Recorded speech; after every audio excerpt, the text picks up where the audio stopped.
Bueno, muy buenos días. Eh, bueno, pues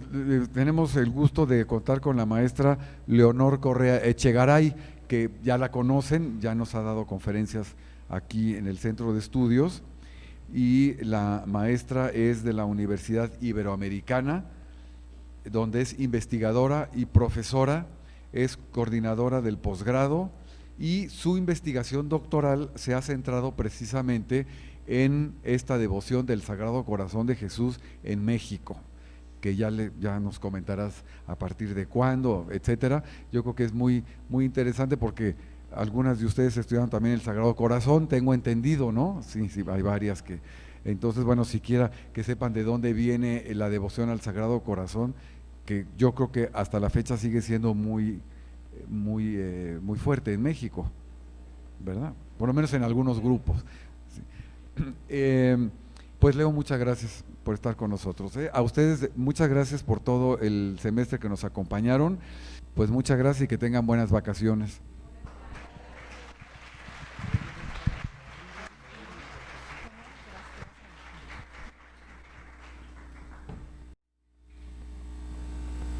Pues buenos días. Pues bueno, para mí es un gusto estar en participando en esta serie de conferencias que se organizó aquí en el doctor Manuel Ramos. Bueno, en primer lugar creo que agradezco que me haya invitado a formar parte de este ciclo, en donde la relación entre Francia y México es como el tema principal, y se han desarrollado muchos asuntos que tienen que ver con esta influencia, esta relación entre dos países que se conectan por muchos campos, ¿no? Como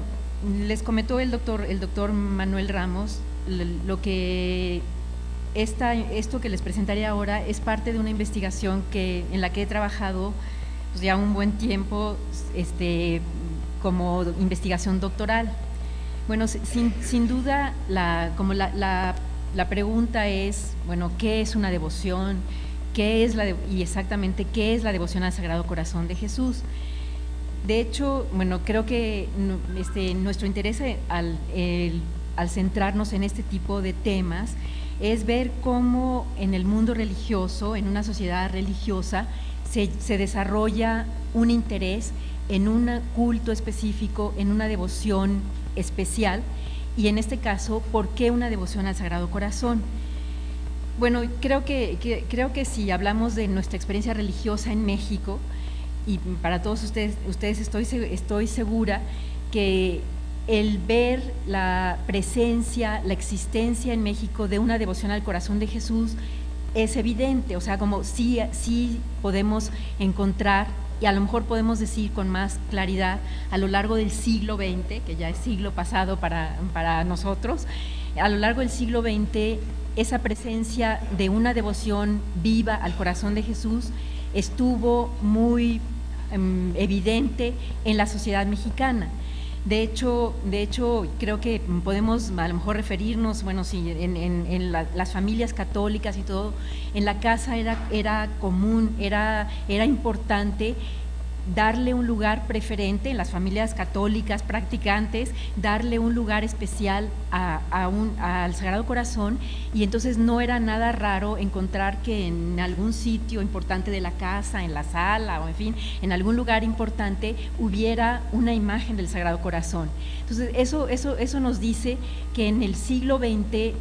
se le va a dar una importancia especial, no solo en México, sino en general en el mundo. O sea, de hecho va a haber toda una visión, digamos, de la Iglesia universal en el sentido de promover esta devoción como una forma de hacer que la religiosidad de los católicos se fortaleciera, se hiciera mejor, y qué manera de desarrollar esto que con un vínculo especial con lo que significa el amor de Jesús, y que se manifiesta por su corazón, ¿no? Ahora, en esto, bueno, cuando les digo sí es una presencia evidente en el mundo católico mexicano, como lo será también en el ambiente francés o en el ambiente español, o en fin, en las sociedades religiosas, que va a estar esas imágenes de Sagrado Corazón presentes. Ahora, en México también, algo que nos puede llamar la atención y que a lo mejor ustedes también pueden reflexionar sobre eso, no encontramos tantas iglesias especialmente dedicadas al Sagrado Corazón. O sea, como si ustedes piensan, digo, y recordamos las iglesias que hay en la Ciudad de México, así, creo que son unas, no sé si hay dos, o sea, son unas cuantas las que realmente están dedicadas al Sagrado Corazón. Entonces, esto sí nos dice algo. También lo que podemos ver muy claramente es que en cualquier iglesia de cualquier población, de cualquier ciudad, a lo largo del territorio mexicano, siempre vamos a encontrar que sí habrá alguna figura del Sagrado Corazón y habrá a lo mejor algún altar que esté dedicado al Sagrado Corazón. Entonces, esto también les digo, sí nos explica, sí nos dice alguna cosa. ¿Qué nos dice? O sea, bueno, en primer lugar, que la devoción al corazón de Jesús es una devoción que llega a México, a lo que era la Nueva España, en el siglo XVIII. Entonces, esto es interesante porque ya ha habido, digo, desde la evangelización, la conquista, la evangelización, etcétera, han pasado ya más de 2 siglos en donde ha habido todo un desarrollo religioso, y un desarrollo religioso en donde hay muchas otras cultos, muchas otras devociones, y están las devociones a los santos, las devociones a diferentes imágenes de la Virgen. O sea, como que ha habido en el panorama religioso un desarrollo a lo largo del siglo XVI, del siglo XVII, en donde son otros cultos, otras figuras las que son objeto de culto por parte de los católicos novohispanos, ¿no? Entonces, realmente el Sagrado Corazón llegará en la primera mitad del siglo XVIII como una devoción nueva, y entonces esto explica por qué en las iglesias antiguas, en las iglesias que ahora están en el centro de la ciudad, no hay ninguna que esté dedicada al Sagrado Corazón. O sea, a lo mejor hay una figura del Sagrado Corazón, hay un altar al Sagrado Corazón. Por ejemplo, si pensamos en la catedral simplemente, sí, a finales del siglo XIX se colocó una escultura muy bonita en el altar, en el retablo de los Reyes. Ahí se colocó una imagen especial del Sagrado Corazón dentro del retablo de los Reyes, que había sido una obra del siglo, de principios de finales del XVII o principios del XVIII, y entonces se va a colocar esa imagen ya mucho tiempo después, en la segunda mitad del siglo XIX, cuando la devoción está siendo impulsada y desarrollada por la Iglesia, por los papas, el Papa Pío IX, como una devoción importante, y que era también como una devoción con la cual se luchaba contra las corrientes nuevas, las corrientes de pensamiento ateas, no antirreligiosas, igual podríamos hablar socialismo, comunismo, en fin, esas corrientes de pensamiento modernas que para la Iglesia eran como toda una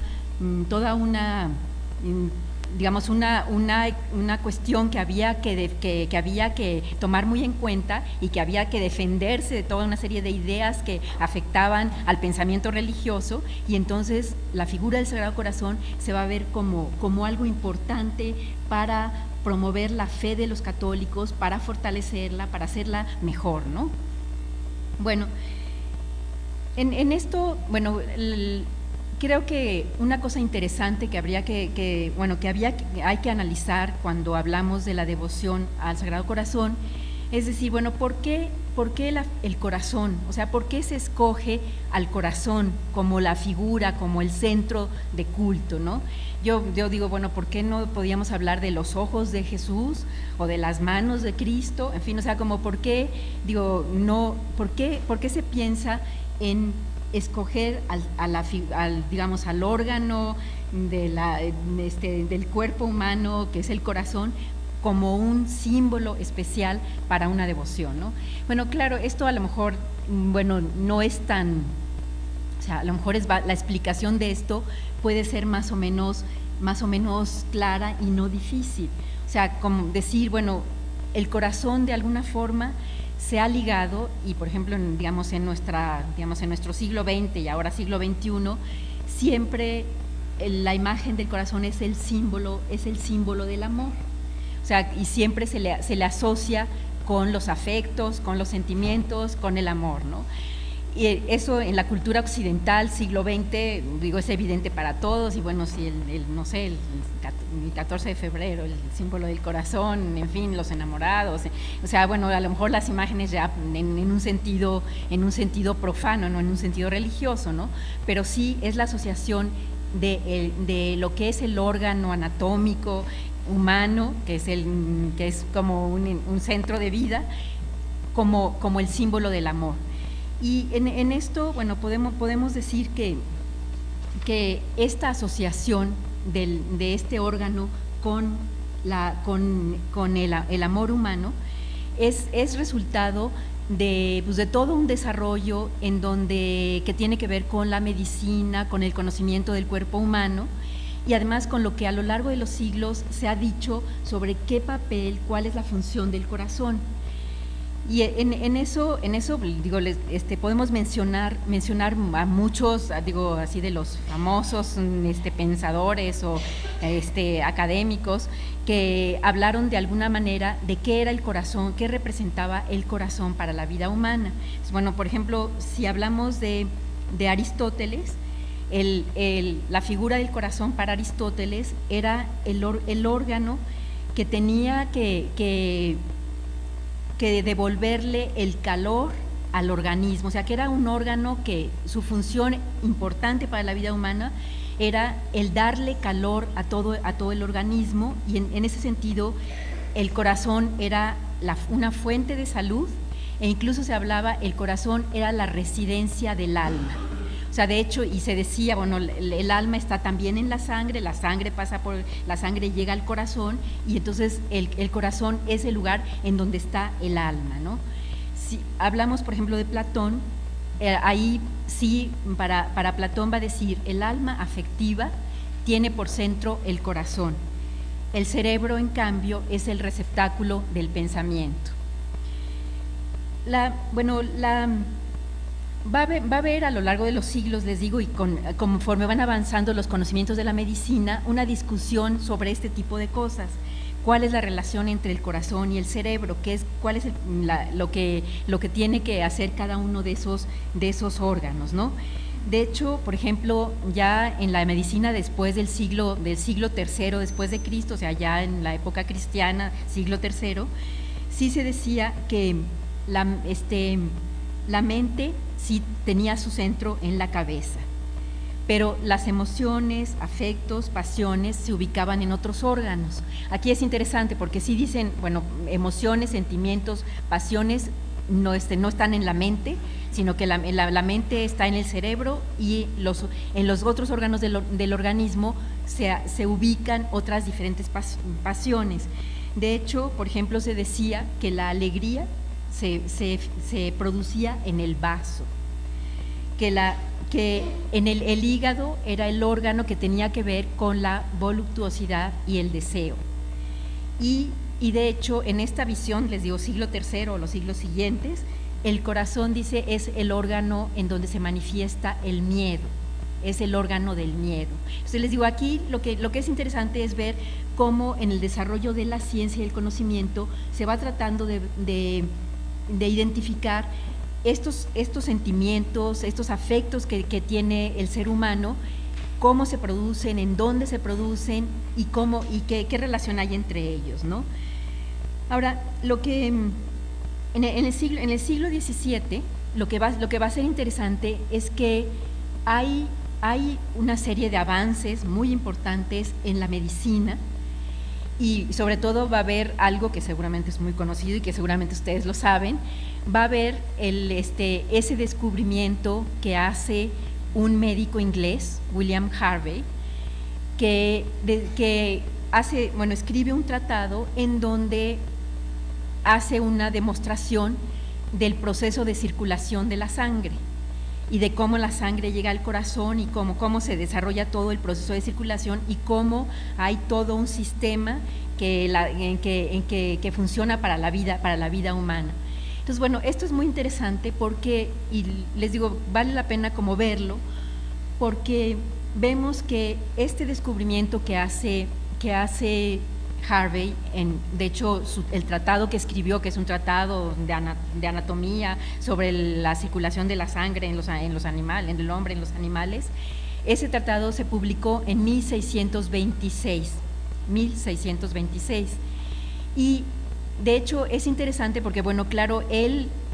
era un médico que ya, digamos, estaba desarrollando la ciencia moderna, basándose en los antiguos, en los griegos como Galeno y en todos los que habían hecho algún tipo de análisis y tratado sobre el corazón. Y de hecho él, basándose en todo el conocimiento anterior, pero además experimentando y haciendo de lo que es la ciencia moderna, ¿no? Haciendo experimentos especiales, va a descubrir esa cuestión de la circulación de la sangre. Y les digo que otros médicos antiguos como Galeno, siglo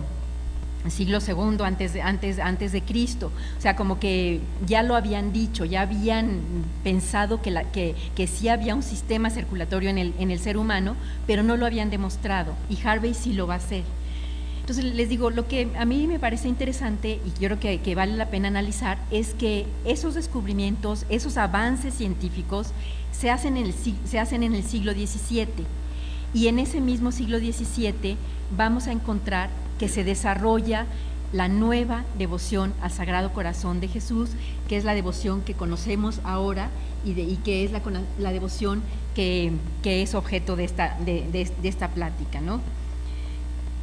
De hecho, bueno, hay otros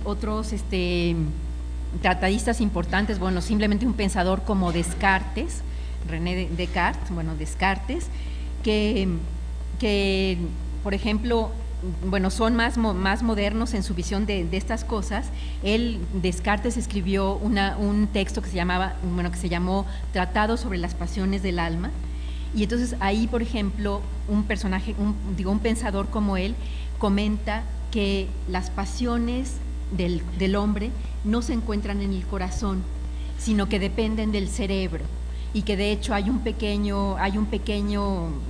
nervio en el cerebro que es donde se producen las pasiones, que claro que estas pasiones de alguna forma producen una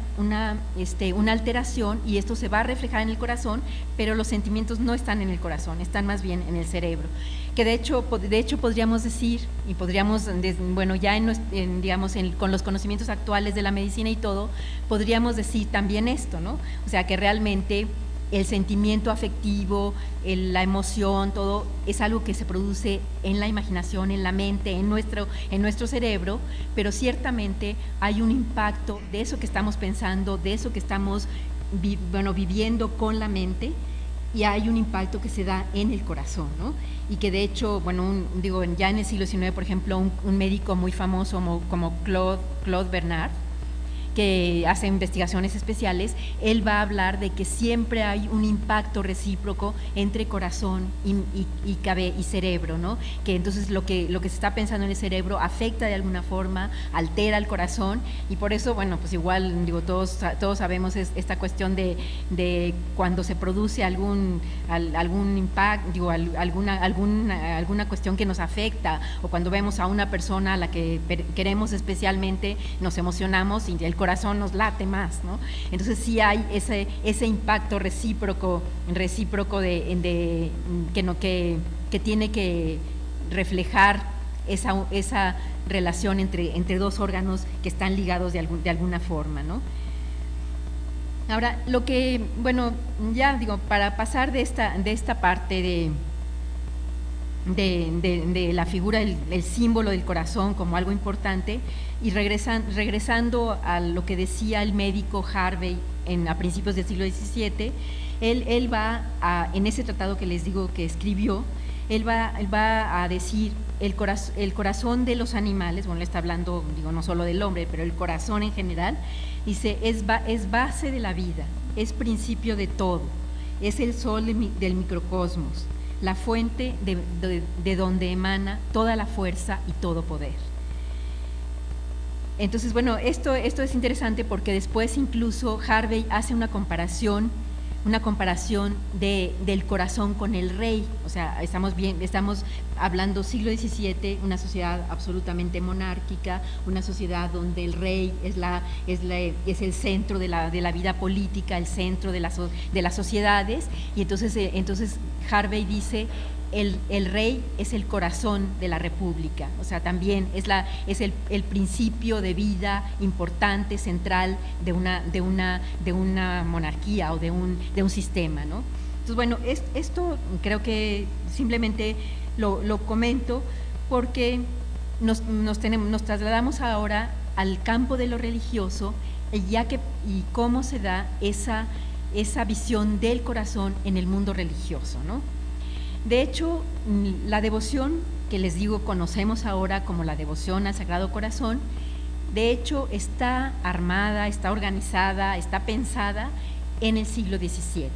O sea, es algo que sí está en esa misma época de Harvey y la circulación de la sangre.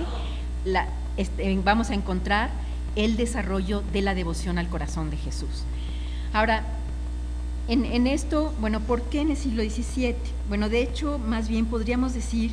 que antes de ese siglo sí se habló mucho, y se habló por diferentes religiosos y personas, se habló del corazón de Cristo. De hecho, podríamos decir que desde la idea de cómo fue la pasión de Cristo, en qué consistió, cómo se dio el hecho de la crucifixión, o sea, todos esos momentos de la vida de Cristo, de la vida de Cristo hecho hombre en la tierra, y todas las etapas que vivió en la pasión. Tenemos que hay un momento importante al final de la crucifixión, cuando Cristo realmente ya muerto, bueno, ya muere en la cruz, y entonces un soldado romano con una lanza toma la lanza y perfora el costado, o sea, el corazón de Cristo, y de hecho el Evangelio nos dice y salió, bueno, que al momento de la lanza del corazón salió sangre y agua, ¿no? Entonces, bueno, de hecho este acontecimiento es importante porque ese es un momento en donde encontramos como el inicio de una simbolización especial de lo que fue en la pasión de Cristo, la herida al costado de Cristo con una lanza, y qué significa eso para los cristianos y para la religión que empezará a desarrollarse a partir de esos momentos, ¿no? Entonces, de hecho, por eso decimos, a lo largo de los siglos, de los primeros siglos cristianos, en la época medieval, vamos a encontrar que se va a hablar siempre del corazón de Cristo, y se va a hacer referencia a ese hecho de la pasión, así como se habla de las llagas de las manos, de las llagas de los pies, igual se va a hablar de la herida del costado, ¿no? Y de hecho es muy interesante que en la época medieval, muchos santos van a hablar de esto. Igual dicen, bueno, habrá muchos santos franciscanos, por ejemplo San Buenaventura, que van a hacer una reflexión especial sobre la humanidad de Cristo, o sea, qué significó para un Dios hacerse hombre, tomar un cuerpo humano, vivir, sufrir como hombre, todos los hechos de la pasión. Y entonces los franciscanos, en el ambiente franciscano, va a haber toda una reflexión sobre esta figura de Cristo, que afectada por lo que vivió a lo largo de su vida, y en la que se manifestaron los sufrimientos con los que nos va a ganar el cielo, digamos, a toda la humanidad, ¿no? Y bueno, eso por un lado, el ambiente franciscano reflexiona sobre la humanidad, y entonces eso también significa que podemos reflexionar sobre un Dios hecho hombre que tiene un corazón humano que late y que es un corazón que digamos que deja de latir y que es herido por una lanza, ¿no? Ahora, eso por la parte de los franciscanos, pero vamos a encontrar también que en la época medieval va a haber todo un conjunto de mujeres de mujeres que en su mayoría son mujeres religiosas, que van a estar también preocupadas o interesadas o pensando siempre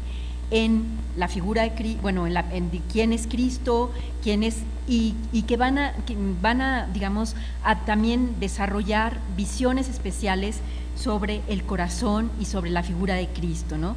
De hecho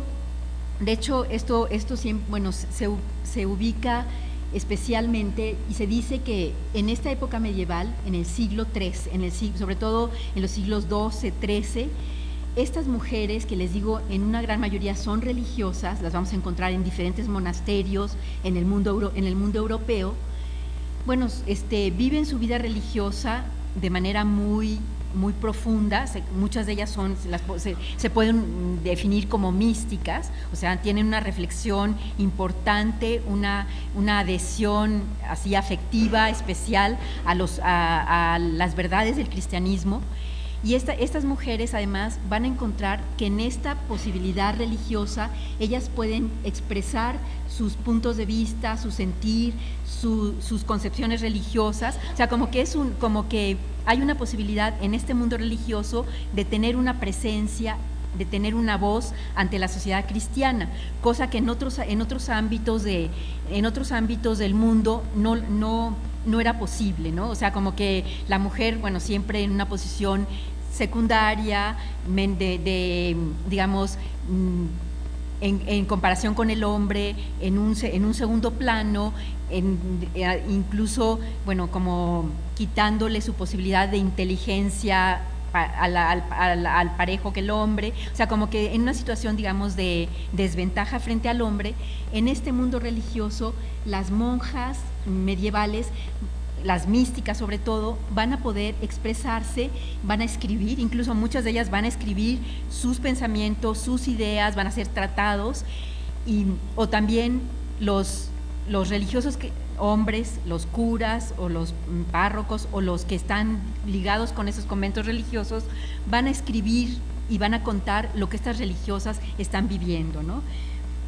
Entonces vamos a ver que en muchos casos, y podemos mencionar a muchos ejemplos, ¿no? Están, por ejemplo, Gertrudis la Grande, que va a ser una santa, que tiene relación también con la visión del corazón de Cristo. Están Mechtilde de Magdeburgo, Mechtilde de Hackeborn. Vamos a poder mencionar también, por ejemplo, a Santa Catalina de Siena, un poco más adelante, porque les digo, las santas que les mencioné como Santa Gertrudis son santas del siglo XIII que van a tener visiones especiales, van a escribir sobre esas visiones, van a hacer reflexión sobre eso, y de hecho en muchas de ellas van a reflexionar y van a pensar con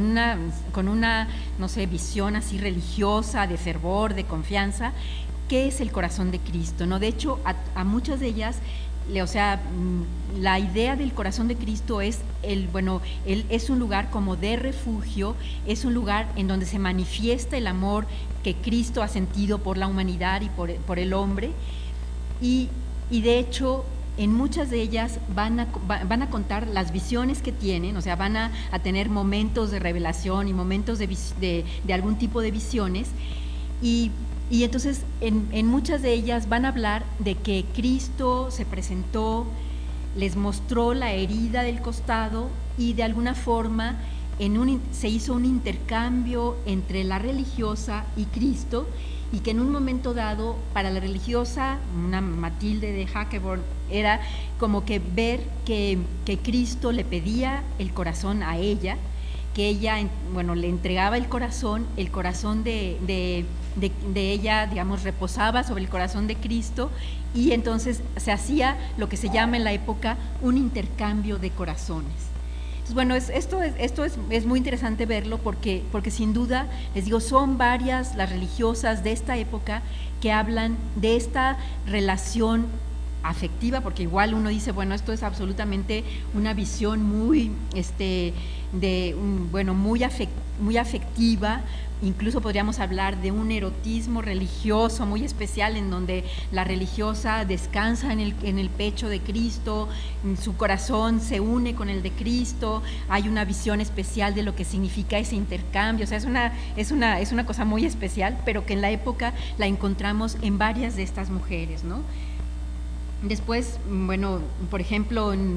Santa Gertrudis decía que estaba rezando y tenía su devocionario y había una imagen de Cristo crucificado en su devocionario. Entonces ella en un momento vio como de esa imagen de Cristo, del costado de Cristo, salía un rayo de luz que era como una flecha, y esa flecha se le enterraba a ella en el corazón, y cómo después de eso quedó una herida en su costado que sangraba, en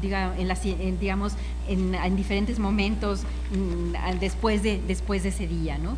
Después, una figura tan importante como Santa Catalina de Siena, que es una figura ya de la segunda mitad del siglo XIV, también ella va a hablar mucho sobre Cristo sufriente, sobre la humanidad de Cristo, de cómo tenemos que desarrollar una devoción en donde destaquemos estos afectos de Cristo, esta visión de lo que cómo debe vivir, digamos, el hombre para responder a esto. Y entonces hay reflexiones interesantes, ¿no? Y entonces, por ejemplo, hay una pregunta que ella hace en algo que escribe, en un tratado que escribe que se llama Diálogo, nada más, en donde ella se pregunta por qué Cristo dejó abrir su corazón cuando estaba ya muerto. O sea, decir, bueno, como ya Cristo había muerto, ¿y por qué permitió que en ese momento un soldado le atravesara el corazón con una lanza? Como qué significó que ya había dado todo, o sea, ya había dado la vida, y en ese momento permite eso, ¿no? Y entonces ahí la respuesta que tiene Catalina de Siena es que era una prueba más de que el amor de Cristo era tan infinito que era un elemento más para decir, es que con eso quiero demostrarles que los he amado y que mi corazón los ama con un amor que no tiene medida, ¿no? O sea, como que esa fue su respuesta, ¿no? Ahora, si me he referido a estos hechos del siglo XIII, siglo XIV, la época medieval, es como para comentarles cómo sí hay una visión, sí hay una evidencia de una devoción al corazón en estos siglos, ¿no? Pero en el siglo XVII vamos a encontrar a una religiosa que va a tener una serie de experiencias místicas, que además es una religiosa francesa, que está en un convento que es el convento de la Visitación, en un lugar que se llama Paray-le-Monial. Bueno, Paray-le-Monial, si quieren más cómo se escribe, Paray-le-Monial. De hecho, es una población francesa en donde hay un convento de la Visitación, y esta religiosa francesa, que seguramente todos han oído hablar de ella, y seguramente a lo mejor muchos de ustedes conocen más a fondo su vida y todo, pero bueno, yo les comentaré algunas cosas al respecto de ella, ¿no? De hecho, los conventos de la Visitación fueron fundados en Francia. O sea, por eso también aquí está ya la relación con el mundo francés, ¿no? O sea, esta devoción va a aparecer en un convento francés y responde a toda una situación religiosa en el mundo francés que se va a demostrar de diferentes maneras en el surgimiento de esta devoción. De hecho hay una figura, Margarita María será como la figura importante, central en esta devoción, que además podemos decir es la nueva devoción al Sagrado Corazón de Jesús, porque sí va a tener un desarrollo diferente, o sea, va a destacar ciertas cosas que antes no se habían comentado, y también se van a ir promoviendo una serie de prácticas que van a ser como la parte de cómo se lleva a cabo esa devoción, ¿no? Y esto va a ser Margarita María, que su nombre es Margarita María de Alacoque, que la que va a tener como una serie de revelaciones y visiones que van a dar, van a dar lugar a este nuevo culto, ¿no? Ahora, les decía yo que esto se da en el contexto religioso francés, que sin duda es importante comentar, a qué me refiero con el contexto religioso. De hecho, ya desde el siglo XVI, como ustedes saben, se produce en el mundo europeo la Reforma Protestante. Entonces, de una sociedad europea que había tenido una sola religión verdadera, la religión cristiana, el mundo católico, con una sola religión, vamos a tener que va a ser interrumpida esa uniformidad religiosa con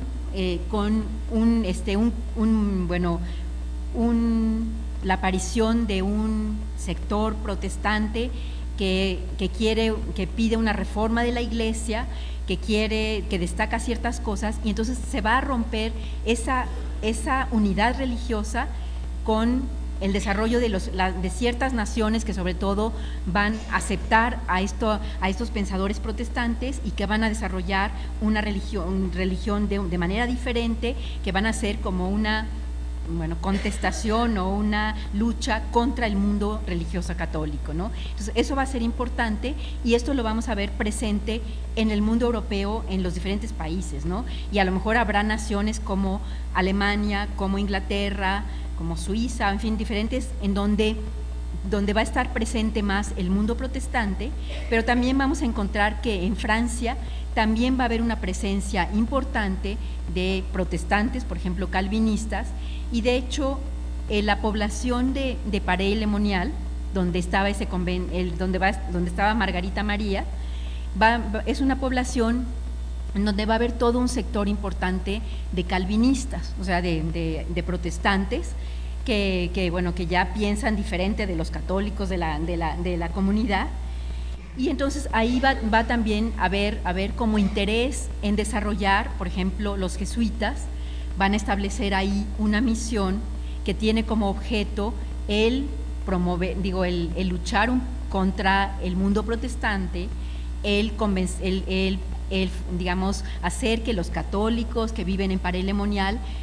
tengan una fe fuerte, tengan una fe viva, no se dejen convencer por los calvinistas y por los protestantes, y también defiendan su fe, ¿no? Entonces ahí va a llegar al principio una pequeña misión de jesuitas que va a empezar a establecer su relación con la comunidad, y que también tendrá contactos con ese convento de la Visitación que hay en ese mismo lugar, ¿no? La Visitación, a lo mejor muchos de ustedes saben esa orden de la Visitación. La orden de la Visitación es una orden fundada en Francia por otra mujer que también conocida como santa, que es Santa Juana Francisca Chantal. Santa Juana Francisca Chantal es fue una mujer, incluso digamos casada, tuvo 6 hijos, se quedó viuda, y va ella, como parte de su religiosidad y todo, va a tener contacto con otro religioso que en la época va a ser también muy destacado, que va a ser San Francisco de Sales. Bueno, les estoy mencionando muchas figuras y muchos santos diferentes, pero de alguna forma todos ellos tienen una participación en este desarrollo del mundo religioso, del mundo devocional, y cada quien va a jugar un papel diferente, ¿no? Les digo, por un lado tenemos a Santa Juana Chantal y a San Francisco de Sales. San Francisco de Sales se convierte en director espiritual de esta mujer viuda, con hijos, que en un momento dado tiene la idea de fundar una orden especial, le pide consejo a San Francisco de Sales, él la apoya, y al principio Santa Juana Chantal quería hacer una orden que se pareciera a la orden de las Hermanas de la Caridad, que trabajara con enfermos, con los pobres, y que más o menos siguiera esa misma idea de las Hermanas de la Caridad. pero en algún momento, bueno, se ve que conviene que esta orden de la visitación sea una orden diferente, y entonces se va a convertir en una orden contemplativa, es decir, una orden de monjas que son monjas de clausura, que no salen al mundo, y que su tarea principal es la oración y el pedir por el mundo, por los hombres, el ofrecer sacrificios a Dios, el corresponder, digamos, a lo que Cristo ha hecho por los hombres. Y entonces ahí, en ese convento de la Visitación, va a desarrollarse la vida de Santa Margarita María, la vidente del corazón de Jesús, ¿no? Bueno, en esto a lo mejor ustedes igual conocen, actualmente en México existe la Orden de la Visitación. De hecho, hay varios conventos, hay en la Ciudad de México, hay uno en Mixcoac, después en Guadalajara también, de hecho, en Guadalajara se fundó un convento a principios del siglo XX, en 1905, una cosa así, que después ese convento, con motivo de la persecución religiosa y todo, las religiosas tuvieron que salir, y de hecho ya había muchas religiosas mexicanas que se habían entrado al convento en Guadalajara, y después, más o menos creo que en 1915 o 16, tienen que regresar a España, o sea, habían sido fundadas ese convento desde España, y tuvieron que salir y regresaron a México hasta los años 50, ¿no? O sea, no fue fácil el regreso, pero bueno, simplemente aquí es como una cosa interesante saber que esa Orden de la Visitación existe en México actualmente, y de hecho creo que tienen varias casas en diferentes lugares, Morelia, en Colima, ¿no? En Guadalajara sigue habiendo, en fin. Pero bueno, Margarita María entró a ese convento muy joven, y de hecho ella va a tener las visiones del Sagrado Corazón siendo joven, muy joven. De hecho, la primera visión, ella tiene 26 años cuando tiene la primera revelación,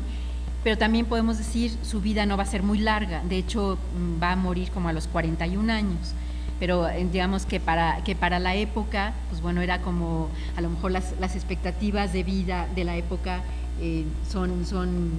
a lo mejor los 40 años era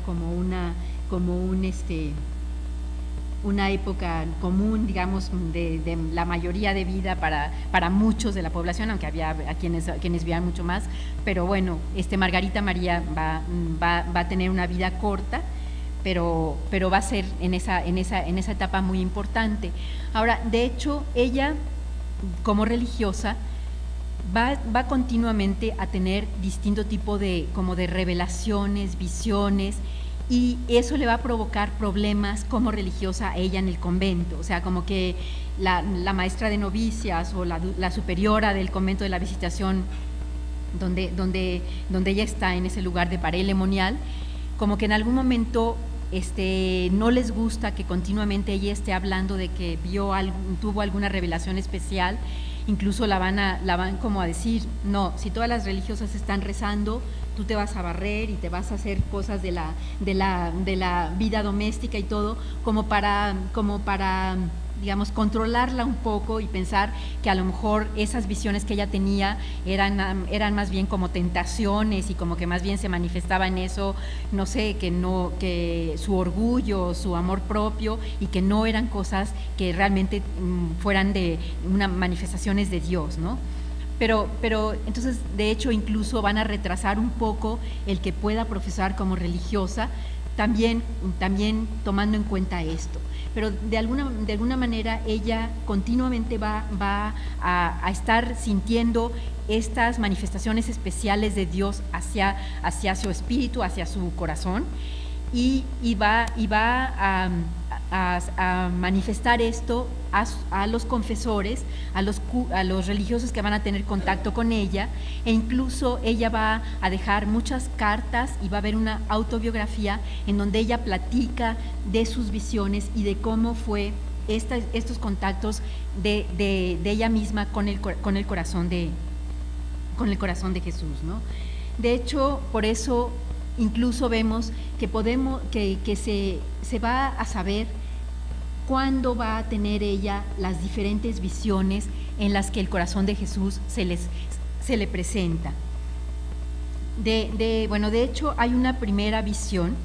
que se lleva a cabo el 27 de diciembre de 1673. De hecho, es la primera fecha que se menciona como el momento en que ella ve una revelación importante, ¿no? De hecho, ahí ella ve como que el corazón de Cristo es como una especie de horno ardiente, o sea, incluso así lo explica, que de hecho Cristo coloca el corazón de Margarita María en su corazón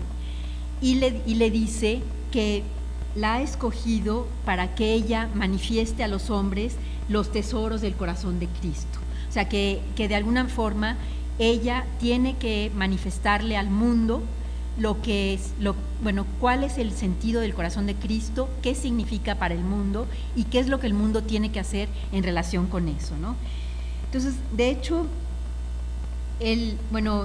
ahí también va a haber va a haber muchas visiones, y además estas visiones no crean que son muy tranquilas, o sea, sí, a lo mejor ella las siente, pero después de tener una visión, varios días se queda como casi sin poder hablar, con calentura, fiebre, así como que se queda muy afectada, y todo el resto del convento se da cuenta de que algo le sucedió a Margarita María después de ver esto, ¿no? Pero les digo, ella va a escribirlo, incluso va a mandar cartas a un jesuita contándole todo esto que está viendo. Alguna otra visión que tiene, se le aparece Cristo y ve como como las llagas que tiene Cristo en el costado, en las manos, en los pies, dice, resplandecían como si fueran soles ardientes. Y vi como sobre todo de la herida del costado había una luz mucho más brillante que rodeaba todo el cuerpo, y cómo esto manifestaba que Cristo nos estaba pidiendo que teníamos que responder a lo que significaba el amor de su corazón. Aquí creo que lo importante es que la figura de Cristo lo que está dejando ver es manifestar que Cristo con su corazón ha amado a los hombres, los ha amado hasta la crucifixión, hasta la pasión, y que realmente lo que Cristo les está pidiendo a los hombres, que respondan a este amor. Y aquí hay una cosa interesante que no se había dado antes, que por un lado lo que Cristo quiere y lo que Cristo manifiesta en estas revelaciones a Margarita María es que los hombres, o que una mayoría de los hombres, no han sabido responder bien al amor de Jesús, que los hombres han sido ingratos, han manifestado con sus actitudes de pecado, de injusticia, de relación con los demás, que no reconocen este amor de Jesús hacia ellos. Y entonces va a haber presente en estas visiones una queja, digamos, del Cristo, una queja de Cristo con respecto a cómo han actuado los hombres y cómo no han sabido reconocer lo que significa el amor pleno, el amor completo de ellos hacia el amor, digamos, el amor pleno de Cristo hacia ellos, ¿no? Entonces, en realidad, lo que Cristo le pide a Margarita es que ella les haga ver a los hombres esto, y que los hombres puedan reaccionar siendo conscientes de esto, ¿no? Entonces, hay, como quien dice, una queja muy grande de Cristo que le pide al mundo que reaccione ante esto, ¿no? Ahora, en esto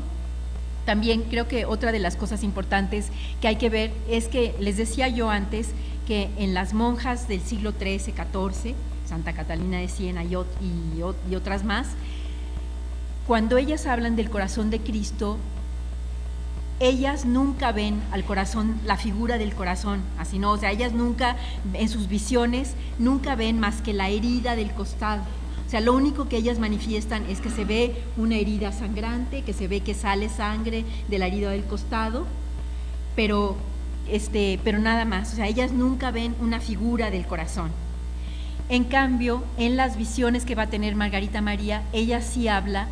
de la figura del corazón mismo. O sea, ella aparte de simplemente la herida del costado, ven al órgano, al corazón como un órgano muy claro, con digamos, con espesor, digamos, un órgano material, o sea, no plano, sino un órgano que tiene volumen, digamos, por decirlo de alguna forma, y que está presente ahí, y que es el que está como imagen viva para que la vean los hombres, ¿no? Entonces, eso es interesante porque, y también ahí habría que a veces preguntar si en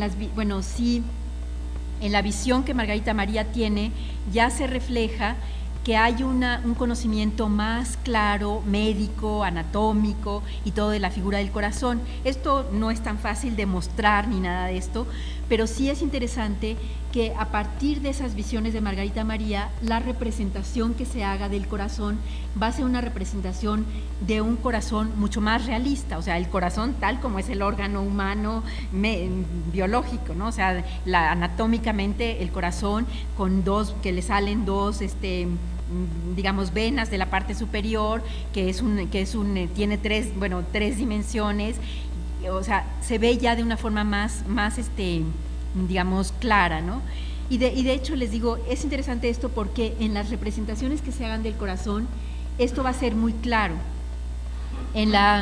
Digamos, hay una pintura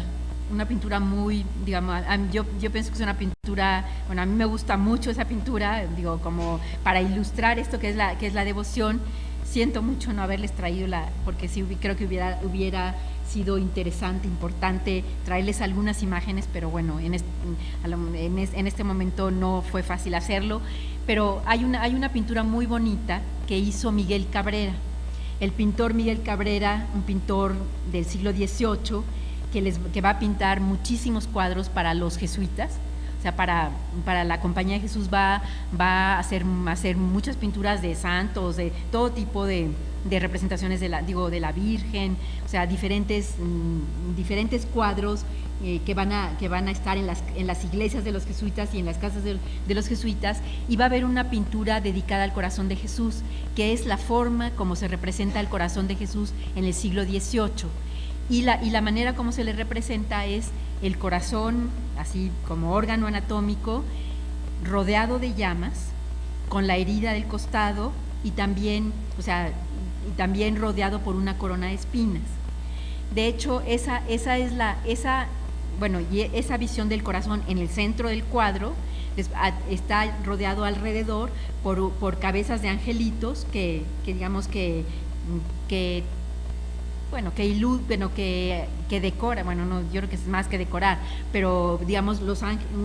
una serie de cabezas de ángeles con alas están alrededor de esa imagen, pero la imagen central es el corazón, o sea, solo, el corazón anatómico solo, ¿no? Entonces, bueno, eso es interesante porque digamos que a lo largo del 18, esa imagen del corazón vamos a encontrarla representada, así como en México Miguel Cabrera en ese cuadro, en muchos otros lugares y en el mundo en general. Vamos a ver que más adelante esa representación se va a prohibir. De hecho, en el siglo XIX, si ustedes se acuerdan, la imagen que todos conocemos de Cristo de pie, digamos, la figura humana de Cristo, así de pie, con sus túnicas, digamos, con el pelo más o menos largo, y con la imagen, con el corazón visible en el pecho, pero como parte de su figura humana que se ve completa. De hecho, esa imagen del Cristo como un hombre, con un hombre completo, por decirlo de alguna forma, va a ser la imagen que en el 19 se utilice para la devoción. O sea, ya se pensó que esa representación de solo el órgano podía tener sus problemas, que no era la representación adecuada, que era mejor ver a Cristo como un hombre y nada más que el órgano fuera visible y que se viera fuera del pecho, con las características de las llamas, la corona de espinas, y que de esa manera se pudiera, digamos, venerar, ¿no? Ahora, en esto, bueno, creo que lo que hace Margarita María es simplemente dar promoción a esta idea de la devoción al corazón de Jesús, y de hecho en esta promoción de la devoción al corazón, los jesuitas van a tener un papel muy importante. Y de hecho, bueno, ¿por qué los jesuitas? O sea, ¿por qué los jesuitas van a aparecer como la orden, la Compañía de Jesús que va a promover la devoción? Pues va a tener también, por las circunstancias en que se desarrolla las visiones a Margarita María. De hecho, les decía yo que en la misma población de Paray-le-Monial había una comunidad jesuita. De hecho, ahí se va a desarrollar un colegio y va a haber una presencia jesuita importante. Y ahí va a llegar, en un momento dado, como superior de la casa y del colegio, un jesuita que después se va a convertir en santo, que va a ser el padre Claudio La Colombier. El padre Claudio La Colombier va a ser superior de la casa de los jesuitas y del colegio en ese mismo lugar de Paray-le-Monial, y de hecho él va a tener contacto con las religiosas de la Visitación y se va a convertir en confesor de Margarita María. Entonces Margarita María va a estar en relación con él va a comprender que la religiosidad y la espiritualidad de Margarita María es algo muy especial. O sea, él va a tener conversaciones muy largas con ella, va a oír todas sus visiones sobre el corazón de Jesús, y entonces él va a ser su consejero. Y entonces en algún momento Margarita María le va a contar una revelación. Incluso se habla de una revelación que se dio, que tuvo lugar en 1688, y en esa revelación, bueno, va a ser evidente el papel que los jesuitas deben jugar en el desarrollo y en la promoción de esta devoción al corazón de Jesús, ¿no? Ya en ese momento, cuando ocurre esta visión de 1688, ya en ese momento el padre La Colombier ya no estaba en Francia. De hecho, lo habían mandado a Inglaterra, en donde él va a tener un papel muy importante en la Inglaterra anglicana, en donde en un momento, hay también problemas de la lucha entre anglicanos y católicos. Los católicos van a ser perseguidos, pero en un momento dado el rey Carlos II es católico, y entonces tienen como consejero importante al padre La Colombier, y entonces él está apoyando a los católicos ingleses y está promoviendo eso. Entonces ya no está en Paray-le-Monial, pero él ha estado, fue confesor y está en contacto con Margarita María, ¿no? Les digo, va a contar Margarita María una aparición, una revelación especial que tuvo del corazón de Jesús, entre todas las que tuvo a lo largo de su vida. Les voy a decir exactamente cómo se cuenta que fue esa visión. Les digo exactamente cómo la cuentan así textualmente. Dice: de pronto se le representó un lugar eminente y espacioso, de incomparable belleza, en cuyo centro, en un trono de majestuosas llamas, se veía un corazón llagado. Era el corazón de Jesús, que como faro de luz eterna e inconmovible, todo lo que su luz tocaba, trocábase en claridad y calor. La Virgen Santísima allí estaba. Allí estaban también San Francisco de Sales y el venerable padre Claudio de La Colombier, representando a sus respectivas religiones. La Virgen Nuestra Señora, volviéndose hacia el padre Colombier, le dijo en nombre de su divino Hijo: fiel siervo de mi Hijo, gran parte te toca a ti, de tan precioso tesoro, porque has de saber que está reservado a los hijos de Ignacio el estudiar y dar a conocer el valor y utilidad de tan rico manantial, el corazón de mi soberano Hijo Jesús. Y a medida que a este corazón se entregaren, serán las bendiciones y gracias que Él sobre ellos derrame,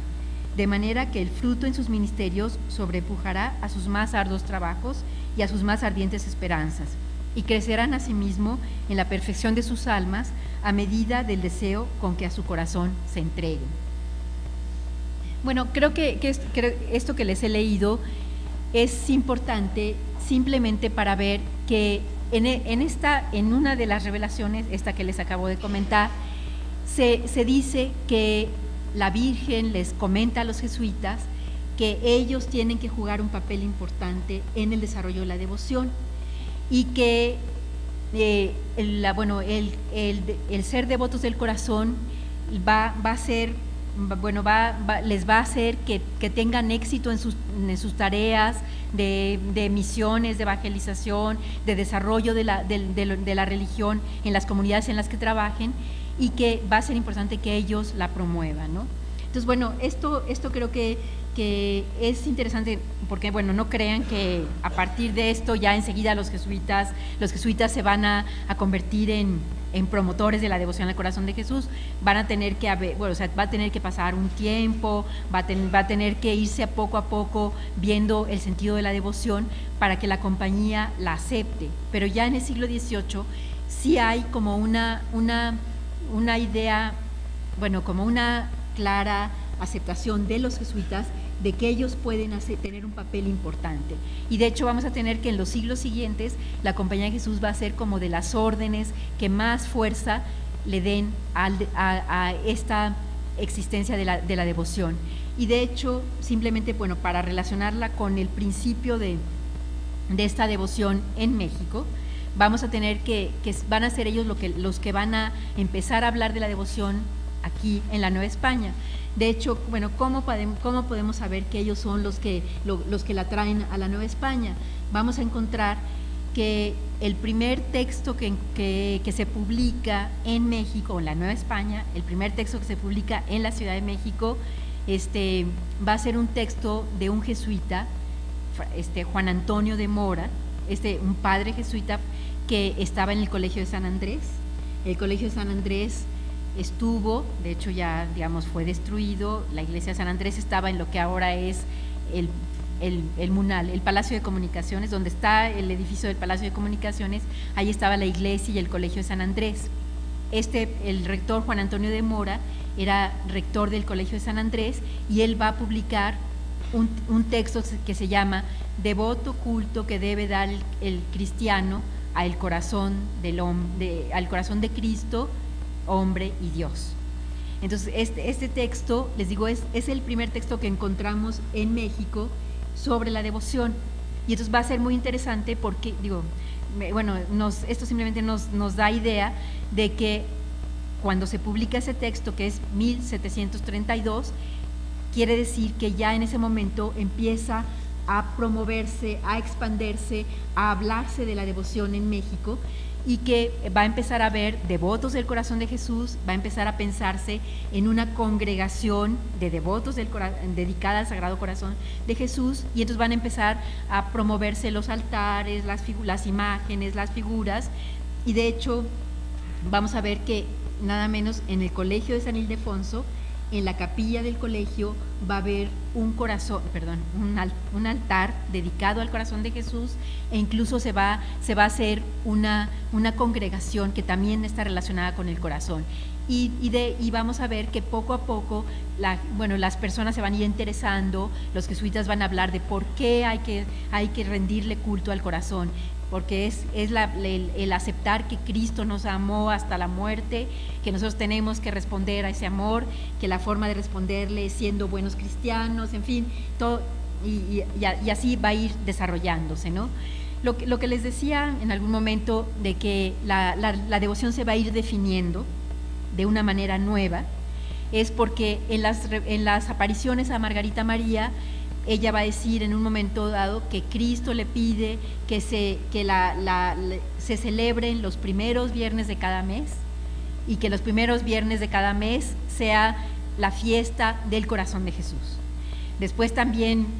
por ejemplo, en alguna otra de las apariciones el corazón de Jesús le dice: la fiesta del corazón de Jesús tiene que ser en la octava de Corpus Christi, o sea, que a los 8 días de la celebración de la fiesta de Corpus Christi se tiene que hacer la celebración del corazón de Jesús. Y entonces, así como ustedes ven, digo, yo creo que para muchísimos de ustedes, o no sé si para todos, saber el hecho de la dedicación de los primeros viernes, el saber cuándo que la fiesta siempre es en junio y que siempre es después de Corpus Christi, pero no hay un día especial porque es una fiesta movible. O sea, este tipo de cosas se definen desde este momento. Y después también la relación de la devoción al corazón de Jesús con la Eucaristía, con la comunión, el decir, una de las prácticas más importantes de la devoción es el comulgar los primeros viernes. Pues eso todo va a estar definiéndose en ese momento, o sea, a partir de esto, ¿no? Entonces, bueno, aquí vemos cómo se va a ir desarrollando y cómo a México, a la Nueva España, va a llegar esta definición y esta idea del corazón desde esta primera mitad del siglo XVIII, ¿no? Después, claro, digamos, podríamos comentar mucho en relación con qué va a pasar en México y cómo va a ir cambiando la devoción al corazón, o bueno, no cambiando, extendiéndose, definiéndose mejor, en fin, a lo largo de todo el país. Y de hecho ahí vamos a ver que sí va a afectar, digamos, la salida de los jesuitas, que también es una cosa conocida. La expulsión de los jesuitas va a afectar a la devoción, pero sin embargo la devoción, por supuesto, no va a desaparecer. Como ustedes saben, la expulsión de los jesuitas, que se produce en 1767, pues claro que va a afectar a todos los colegios, a las iglesias, a las congregaciones, pero ahí vamos a ver que ya no eran solo los jesuitas los que tenían una devoción por el corazón de Jesús. Vamos a ver que va a haber otras órdenes religiosas, otros sacerdotes, otras monjas y todo que ya empiezan a estar convencidos de esta devoción y que entonces van a tratar de continuarla, ¿no? Pero bueno, digo, es interesante, por ejemplo, ver cuando ya salen los jesuitas y digamos, las autoridades virreinales tienen que ver qué pasa con sus colegios, con sus casas. Por ejemplo, hay el colegio de San Gregorio, que era el colegio dedicado para la educación de los indios. Allí, digamos, llega un comisionado de las autoridades para recorrer el colegio, ver la biblioteca que hay en las habitaciones de los jesuitas, y ahí vamos a encontrar que en la biblioteca, por ejemplo, están las principales publicaciones que tienen que ver con la devoción al corazón de Jesús, que la mayoría son publicaciones francesas, de Juan Croiset y de Juan de Loyola y de muchos jesuitas que habían escrito ya sobre la devoción y que habían llegado esos textos a México. Incluso vamos a encontrar que en las bibliotecas hay cuadernillos hablando de la devoción, de las novenas sobre el corazón de Jesús. O sea, como vamos a encontrar la evidencia de que ya es algo muy vivo esta devoción, ¿no? Claro, los jesuitas van a tardar un buen rato en regresar. O sea, salen en 1767 y vamos a encontrar que van a poder regresar formalmente hasta 1814. Bueno, estamos, digamos, en plena guerra de independencia, digamos, lucha por la independencia en México, en la Nueva España, pero de hecho los jesuitas, y ahí hay un texto muy, muy bonito de un jesuita ya del siglo XX, el padre de Corm, que es un historiador de la compañía, y él va a decir que hay una celebración especial en el Colegio de San Ildefonso, en donde va a asistir el virrey, que en ese momento era el virrey Calleja, el arzobispo Fonte,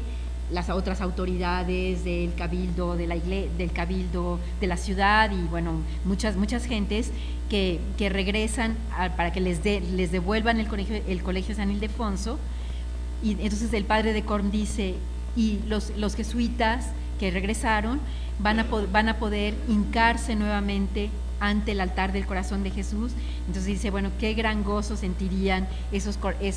jesuitas de principios del siglo XIX de volver nuevamente a hincarse y a manifestar su devoción al corazón de Jesús otra vez en el Colegio de San Ildefonso, ¿no? Bueno, esa es una imagen así como bonita de ese regreso, ¿no? Que, bueno, seguramente ustedes saben que la historia de los jesuitas en el 19 va a ser muy complicada. O sea, nuevamente en 1820 se les vuelve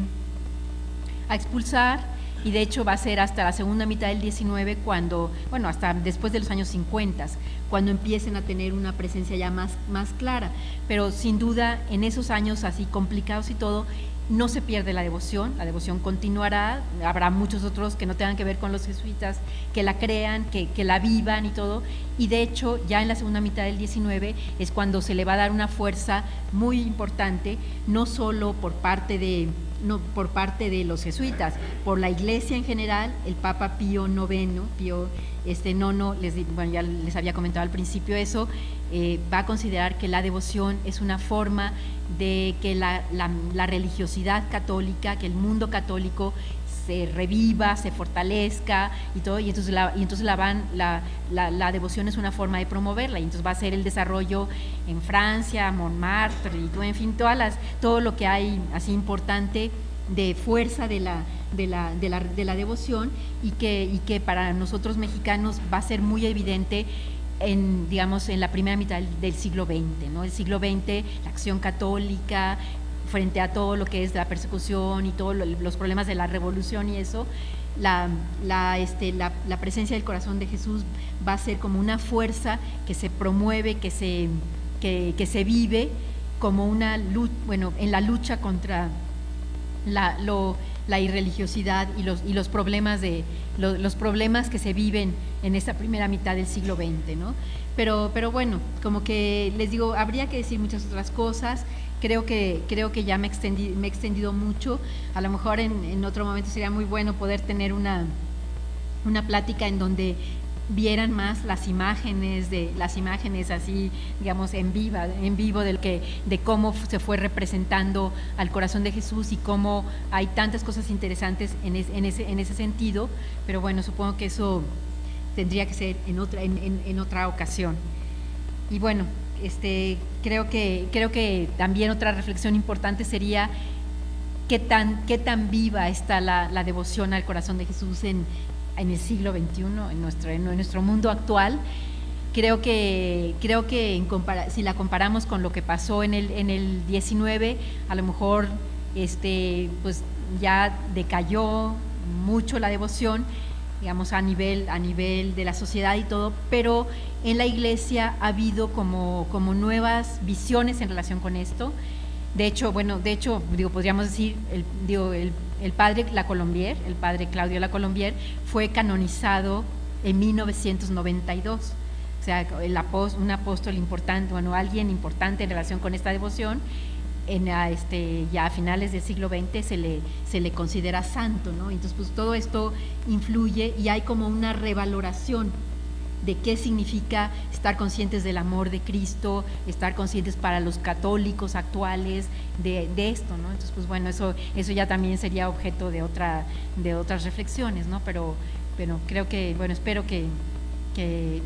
con esta visión que les he dado les quede alguna idea de cómo ha sido el desarrollo de esta devoción de origen francés en nuestro país, ¿no? Bueno, muchas gracias.